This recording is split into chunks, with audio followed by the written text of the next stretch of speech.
Tenha acesso ao aprofundamento completo desta homilia, com chaves para compreensão, resumo e metas para a vida no site www.padremario.com.br. Irmãos e irmãs, celebramos hoje com alegria a festa de Nossa Senhora do Carmo, que é uma devoção da igreja, um título dado a Nossa Senhora, que remonta ao século XII da nossa era cristã, quando na Terra Santa, lá no Monte Carmelo, que é uma montanha muito importante da Bíblia por causa do profeta Elias e Eliseu, mas sobretudo por causa do profeta Elias, cristãos, homens e mulheres começam a peregrinar esse lugar, ao Monte Carmelo, sob a inspiração do testemunho de vida do profeta Elias, para viver uma vida semelhante à do profeta Elias. O profeta Elias foi um homem que Deus levantou num tempo muito difícil da vida de Israel, onde o povo tinha, na sua grande maioria, sucumbido à idolatria de Baal, por causa do rei Acabe e da rainha Jezabel. E no alto do Monte Carmelo, então, Elias sobe, e desafia os 400 sacerdotes de Baal, aquela famosa passagem onde cai fogo do céu, e todo Israel então reconhece e diz: só o Senhor é Deus. E ali o profeta Elias reconstrói para Deus, porque não havia mais, um altar para o sacrifício e adoração ao verdadeiro Deus. E o profeta Elias vive no Monte Carmelo, boa parte de sua vida aos pés do Monte Carmelo. Bom, passado muitos séculos vem Jesus, passado 12 séculos depois de ter vindo Jesus, muitos cristãos peregrinavam à Terra Santa e também ao Monte Carmelo. E ali se dá início então a uma vida eremítica, uma vida de mosteiro, de monge assim, sobre a inspiração do profeta Elias, esse profeta que, diz a Sagrada Escritura, ardia de zelo pelo Senhor e teve uma profunda experiência de Deus no meio dos seus combates e lutas. É tão rica e bonita a história do profeta Elias. Quando ele está na gruta, vem o terremoto, vem o fogo, vem o trovão, e Deus não está nessas coisas, até que Deus passa na brisa suave, no murmúrio de uma brisa. E ali ele tem uma renovada experiência de Deus. E é o profeta Elias também que, ao querer desistir da sua missão, vai receber do anjo do Senhor o pão. Elias, levanta-te, come desse pão, você ainda tem um longo caminho, que é uma prefiguração da Eucaristia, e ele caminha 40 dias com a força desse pão. Pois muito bem, no desejo então de imitar Elias na virtude do silêncio, da contemplação, do zelo para com as coisas de Deus, lá se reúnem homens e mulheres e vão ali então dedicar uma capela a Nossa Senhora, porque no Monte Carmelo, Nossa Senhora do Monte Carmelo. Então Nossa Senhora do Carmo não é uma aparição de Nossa Senhora, como é Nossa Senhora de Fátima, porque apareceu em Fátima, Nossa Senhora de Lourdes, porque apareceu em Lourdes, Nossa Senhora de La Salette, porque apareceu em La Salette. Do Carmo é um título, é um elogio, é um adjetivo. Mas o Monte Carmelo é importante nessa palavra do Carmo. Carmelo significa vinha, jardim de Deus, vinha do Senhor. E lá no alto do Monte Carmelo, o profeta Elias viveu aquela experiência, há 3 anos e 6 meses não chovia, e pela insistência da sua oração e intercessão, chove. Mas antes da chuva, ele vê no céu, e está lá escrito na palavra, no livro de Reis, quando aquele que o auxiliava diz assim: Elias, não tem nada no céu, só agora uma pequena nuvem do tamanho da mão de um homem. E aí Elias entende, então se prepara, vamos correr, porque vai chover como nunca choveu. Então essa pequena nuvem que é a Virgem Maria, porque diz o profeta Isaías, no seu cântico que a gente usa muito no Advento: das alturas orvalhem os céus, e das nuvens que chova a justiça, que a terra se abra ao amor e germine o Salvador. Essa imagem de que o Cristo, de que o enviado de Deus vem como chuva. E se tem chuva tem que ter nuvem, não se chove sem nuvem, E a nuvem pequenininha é o ventre da Virgem Maria que dá a chuva, que é Cristo a nós. Dessa experiência de fé no Monte Carmelo, desses que vão lá viver e fazem esse movimento religioso de viver esses votos da vida religiosa, né? A pobreza, o silêncio, a obediência, a castidade, e ali se organizam ao redor dessa capela. Vem depois um tempo de muita perseguição, e eles são expulsos da Terra Santa, não podem mais lá ficar. E começam a ir então em direção à Europa, e de modo especial vão parar onde hoje é a Inglaterra, né? E entre eles havia um homem muito piedoso, muito santo, São Simão Stock, né? Que naquele tempo, naquela penúria e dificuldade de cuidar desses irmãos, né? Os irmãos da Bem-aventurada Virgem Maria do Monte Carmelo, esse era o nome, né? Da congregação, entre aspas. E por medo que eles morressem de fome, nas penúrias todas, ele invocou muito Nossa Senhora, na dúvida e no desejo de terminar com tudo aquilo. E que aqueles irmãos, os que sentiam de verdade no coração o desejo de uma vida religiosa, procurassem outro tipo de ordem, congregação, enfim, diante das perseguições, dos sofrimentos e das penúrias que viviam. Nossa Senhora então aparece a ele, né, vestida de marronzinho como eles, e dá a ele um grande manto, que a gente chama de escapulário, né? Escapulário é isso que vai nas costas e vai na frente, por causa das escápulas, do ombro, né?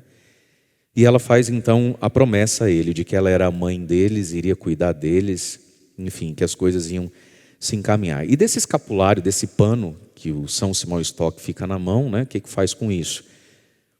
Ao redor dessa devoção e desse presente na terra de Nossa Senhora, começam a acontecer muitos milagres, muitas curas, libertações, e as pessoas querem tocar e ter o manto da Virgem Maria, o escapulário semelhante ao dos carmelitas. E aí, ao longo do tempo, a igreja foi, como mãe, né, facilitando a todos os seus filhos usar o escapulário de Nossa Senhora do Carmo, que é o manto da Virgem Maria, que nós usamos como um sinal concreto nosso, da nossa consagração a ela, da nossa entrega em suas mãos, para com a ajuda dela conseguirmos subir, como ouvimos ali no primeiro Oremos, o verdadeiro monte, né? Muito mais importante que o Monte Carmelo, que é Jesus Cristo.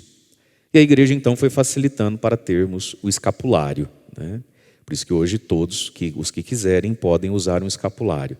Mas por ser algo tão importante, tão bonito, né, e tão sacramental, a primeira vez que a gente recebe o escapulário, a gente precisa recebê-lo da mãe igreja. Por isso tem que ter uma bênção, tem que ser um padre que faça isso. E esse primeiro escapulário da nossa vida precisa ser um pano, precisa ser um tecido. Por isso o primeiro escapulário da nossa vida precisa ser abençoado, colocado por um padre e ser de tecido. Logo após já receber esse gesto sacramental, e esse sacramental que é o escapulário, que também nos coloca em comunhão e irmandade de fé com toda a ordem carmelita, das freiras e dos frades, né, nos faz uma família espiritual com eles. Se a pessoa, por questões muito práticas da vida, trabalho, enfim, tantas coisas, precisa tirar aquele escapulário e colocar um menorzinho, um pingentinho, enfim, aí pode. E se esse escapulário se desfaz, se perde, o segundo não precisaria nem ser abençoado, mas é bonitinho pedir que o padre abençoe o escapulário, e nem a pessoa precisa receber, porque a bênção não é propriamente para o escapulário, é para a pessoa que o recebe. Então, receber o escapulário de Nossa Senhora do Carmo é uma disposição do coração de se vestir das virtudes da Virgem Maria e de entendermos esse espírito profético de Elias, desses primeiros grandes homens e santos, né? E também entendermos o princípio da contemplação na nossa vida. De onde é que Elias tirou tanto fogo a ponto de fazer cair fogo do céu? E de onde foi então que depois essa espiritualidade carmelita foi renovada na sua essência, sobretudo por Santa Teresa d'Ávila, Santa Teresa de Jesus, que não é Santa Teresinha do Menino Jesus, são duas mulheres diferentes e quase 300 anos distantes uma da outra. De onde é que foi que Santa Teresa de Jesus, Santa Teresa d'Ávila, tirou aquele fogo interior, e São João da Cruz, né, de fazer daí, lá no século XVI, pelos anos 1500 e tantos, a reforma do Carmelo. E produzir na igreja, a partir dessa reforma, né, esse grande lugar de santidade até hoje, que é o Carmelo, que é possivelmente, com certeza é, né, a ordem que tem mais santo e beato são os carmelitas. De onde vem aquele impulso de Teresa, lá em Ávila, na Espanha? De onde vem o impulso e o fruto, né, de Teresa e João da Cruz, vem daquilo que contemplavam. Meus irmãos, nós somos muito fogosos para tudo aquilo que, e somente para o que, contemplamos. Tudo aquilo que a gente fica alimentando na cabeça, no coração, como pensamento, como beleza, como coisa válida, desejável, tudo aquilo que a gente remói dentro de nós. E remoer aqui, seja coisa boa, seja ruim, acende em nós um fogo. É por isso que tem muita gente que quando o assunto é Deus, Jesus, santidade, oração, apostolado, fazer o bem, evangelizar, salvar as almas, tem fogo nenhum ali. Tem fogo nenhum. Quando muito é um fósforo. Já viu fogo de fósforo? Acabou. E ainda fica aquele fedorzinho, né? Mas quando o assunto é outra coisa, é um fogo que arde sem se ver. É um fogo que arde sem consumir. Seja política, seja futebol, seja dinheiro, seja uma ambição, seja comprar aquilo, seja derrotar aquele, seja se vingar, seja fazer o que for, seja perder barriga, ganhar glúteo. Tem gente que tem um fogo, meu amigo, que é igual sarça ardente para essas coisas. Queima, queima, queima e não consome. Então, tudo aquilo que a gente alimenta dentro de nós, como valor, como beleza, e a gente fica olhando e reolhando aquilo no coração e na mente, isso é contemplação. Acende em nós um fogo, né? Então, de onde é que o profeta e os santos carmelitas tiraram esse fogo que incendiou a tantos? De onde é que veio o que os moveu e o tanto que frutificou? Vinha do fogo que havia dentro do coração. Então a gente precisa contemplar, né, para poder amar, e precisa contemplar para ter fogo para evangelizar. Quando de fato nós estamos imbuídos do valor das coisas, quando de fato a gente enxerga as coisas na contemplação da fé, nós temos um fogo que nos move. Por que muitos católicos têm dificuldade, e você por tanto tempo teve dificuldade com a missa do domingo? Porque isso não estava bem contemplado dentro de você, não estava bem enxergado isso. Então você vinha, se desse. E por qualquer coisa você dizia que não tinha dado para vir. Porque parece que não entende a coisa, mas quando entende a coisa, quando a contempla, acende um fogo que está frio, põe blusa. Está chovendo, bota uma toalha na cabeça. Estou com dor, depois eu tomo o meu Dorflex. Aí as pessoas olham e falam, meu Deus, que exagero. Não, eu tenho um fogo para isso que você só tem para aquilo. Porque está contemplado, está enxergado na fé. Então essa vida dos Carmelos, né? Da contemplação, da oração, do sacrifício, e que é uma espiritualidade profundamente apostólica. O que moveu um fogo em Santa Teresa d'Ávila foi duas coisas.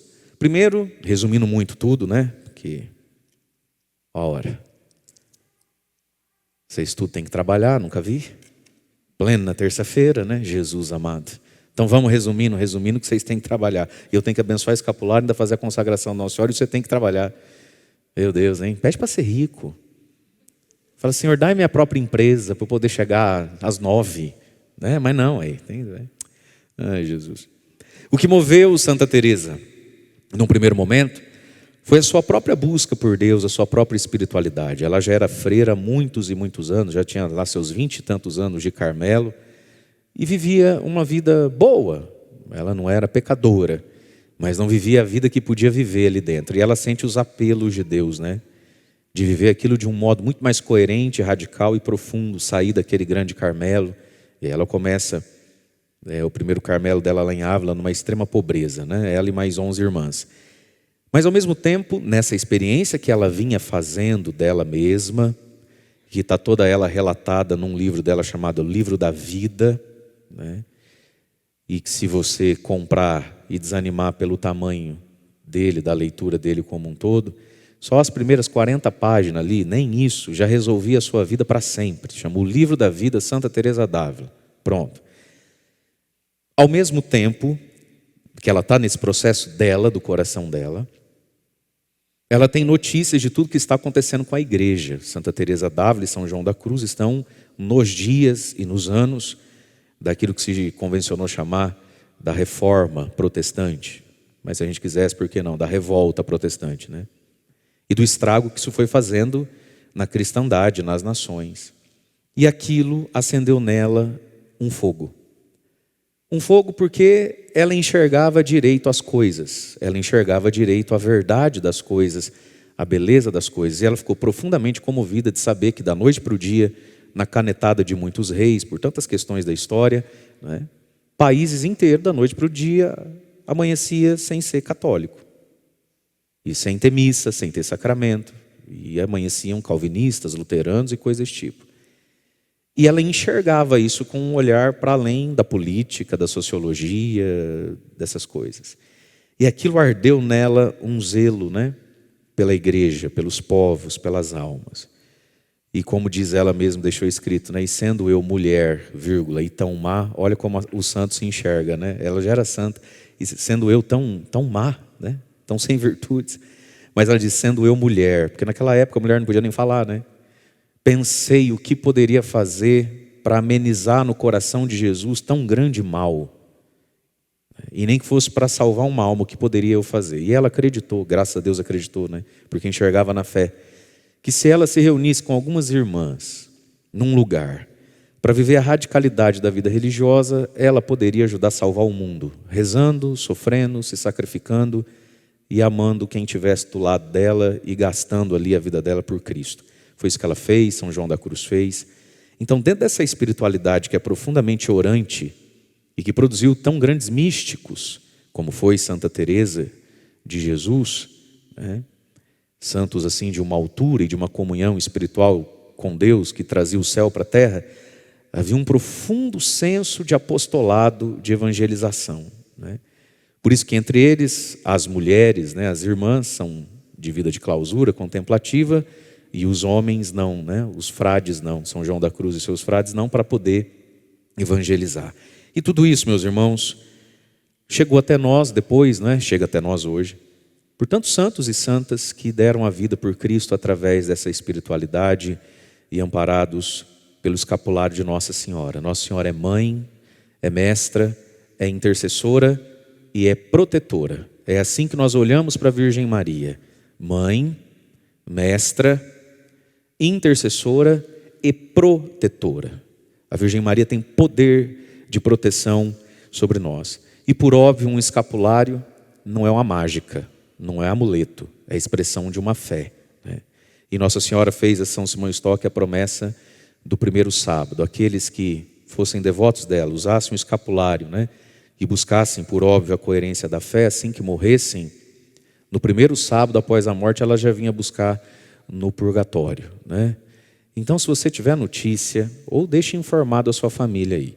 Se você for bom católico e usar durante a vida o escapulário, fala para sua família assim, oferecer uma missa só para você, porque no primeiro sábado após você morrer, e olha que beleza se você morrer na sexta tarde, porque daí já, né, não dá 8 horas, já nem está lá. Mas pecador igual a gente é, eu acho que nós vamos morrer numa segunda logo cedo, que é para dar uma semaninha do purgatório, vai precisar, né, gente? Mas avise lá que Nossa Senhora vem te buscar já no primeiro sábado, né, oferecendo a Cristo, pela nossa purgação, os méritos infinitos dela, né? E então, e aí não precisa ficar rezando tantas missas por você, né? Vai ser preciso só algumas, já no primeiro sábado, você já está com Deus rezando pela sua família que vai ficar na terra. Mas veja, queridos, não é um amuleto, não é uma mágica, é uma comunhão. Daqui a pouco, vou fazer no final da missa, porque tem alguns que precisam ir embora, pode fazer a bênção do escapulário, a oração, a imposição. E nos ritos da igreja, mesmo dentro das orações, vai sempre uma catequese, né? As nossas orações falam as coisas também, né? Nos ensinam. Vai falar justamente disso, de nos vestirmos e revestirmos, né, das virtudes da Virgem Maria, de Nossa Senhora, para que possa produzir em nós esse fogo de subir esse monte que é Cristo, escalar Jesus, como diz Paulo: irmãos, até que vocês cheguem à estatura de Cristo, né? Jesus que é alto, Jesus que é grandão, e a gente precisa se esticar, ficar do tamanho dele, até que vocês cheguem à estatura do homem interior, à estatura de Cristo. E esse fogo de amor pelas almas, por Jesus e pela igreja. A gente aprende isso, né, dos religiosos e dos carmelitas. na simplicidade, na rotina da nossa vida, nós podemos oferecer. Oferecer o sacrifício de estar saindo e ver um copo de plástico jogado no chão, do Jardim da Imaculada, alguém deixou cair. Aí você passa, olha e fala, tem quem limpa, Aí você volta e pega.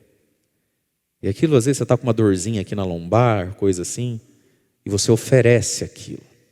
Ao invés de praguejar e falar, povo porco também, já se viu, deixar a copa aqui. Aí podia ter deixado no chão, só fazer assim. Mas ainda que pense isso, pegar isso com amor e fazer disso uma oferta. Por amor a Jesus, por amor à menina que limpa, que já vai pegar tantos, não precisa pegar mais um. Esses atos de fé e de amor, na vida que a gente tem para viver, a gente pode oferecer isso a Deus, A gente pode oferecer a vida que tem e encontrar Cristo na vida e nas pessoas que nos veem através da vida. É uma espiritualidade que vai curando em nós a lamúria, Vai curando em nós essa nossa mania de praguejar a vida, Esse senso de injustiça que a gente tem com as nossas cruzes. E hoje também, muitos de nós já fizemos, vamos renovar, talvez alguém aqui vai fazer pela primeira vez, a sua consagração a Nossa Senhora através daquele livrinho de São Luís de Montfort, que vai vir ali alguns 2 séculos depois, o Tratado da Verdadeira Devoção à Virgem Maria, que nos ensina justamente isso. Deus, que é graça e nos salva por pura graça, nos dá a graça de merecer algo, através das nossas boas obras, e oferecermos os nossos méritos, porque Deus, que é misericordioso e nos salva por graça, também é justo, e tem coisa que a gente faz que merece retribuição, porque são boas. Então Deus não é só misericordioso, a gente entende muito isso às vezes. Deus é misericordioso, Deus vai me perdoar. Misericordioso, vai me perdoar. E tão misericordioso é que te deu a graça, não só de ser perdoado, mas de merecer alguma coisa também. E a gente pode merecer coisas diante de Deus, ter algum mérito. Os santos e santas são santos no quilate do mérito que tem, E a gente pode oferecer o que merece, consagrar os nossos méritos, o valor meritório das nossas obras, à Virgem Maria, para que ela disponha disso em favor da igreja, em favor da evangelização, em favor das pessoas, Então, entregar ao Imaculado Coração de Maria os nossos méritos. E essas coisas todas Deus foi amarrando ao longo da história, Por exemplo, quando Nossa Senhora aparece em Fátima e revela o rosário e o seu Imaculado Coração, na última aparição de Fátima, ela aparece, um instantezinho ela aparece, com São José atrás e o menino Jesus, e Nossa Senhora vestida como Nossa Senhora do Carmo, trazendo um escapulário. Portanto, essas coisas são intimamente unidas, essas devoções e essas compreensões do papel da Virgem Santíssima como mãe, mestra, intercessora e protetora da igreja, de cada um de nós, porque foi através dela que veio a chuva que Elias tanto precisava, E porque é através dela que se cumpre a primeira leitura aqui que nós ouvimos do profeta Zacarias, quando Deus diz, muitos povos se aproximarão do Senhor. Por quê? Porque naquele dia eu, o Senhor, habitarei no meio de ti. E habitou através de Nossa Senhora. Se habitou uma vez, habita sempre, Se veio uma vez, vem sempre. Então, queridos irmãos e irmãs, que Nossa Senhora do Monte Carmelo, com esse título, nos ajude a subirmos o monte que é Cristo e nos tornarmos nós também um jardim de Deus, Deus nos habita. Florescer dentro de nós a virtude da santidade, ela que é a flor do Carmelo, que nós possamos florir também. E entender isso, Deus nos habita. E esse Monte Carmelo, que é o próprio Cristo, esse lugar, também somos nós, nossa alma, Oferecer a nossa alma a Deus como um lugar onde Deus possa habitar, como escreveu e rezava Santa Elizabeth da Trindade, Santa Carmelita, Pacificai, Senhor, a minha alma, Fazei dela o vosso céu, vossa morada predileta nessa terra. Deus quer estar conosco antes de ser no céu, já aqui nessa vida, Nós somos o Carmelo de Deus. Que a Virgem Maria hoje nos ajude, que os santos e santas do Carmelo intercedam por nós também, venham em nosso auxílio, em nosso socorro, e que todos aqueles hoje aqui, no mundo inteiro, que receberem ou usarem o escapular de Nossa Senhora do Carmo, tenham sempre esse santo desejo de santidade no coração. Louvado seja nosso Senhor Jesus Cristo.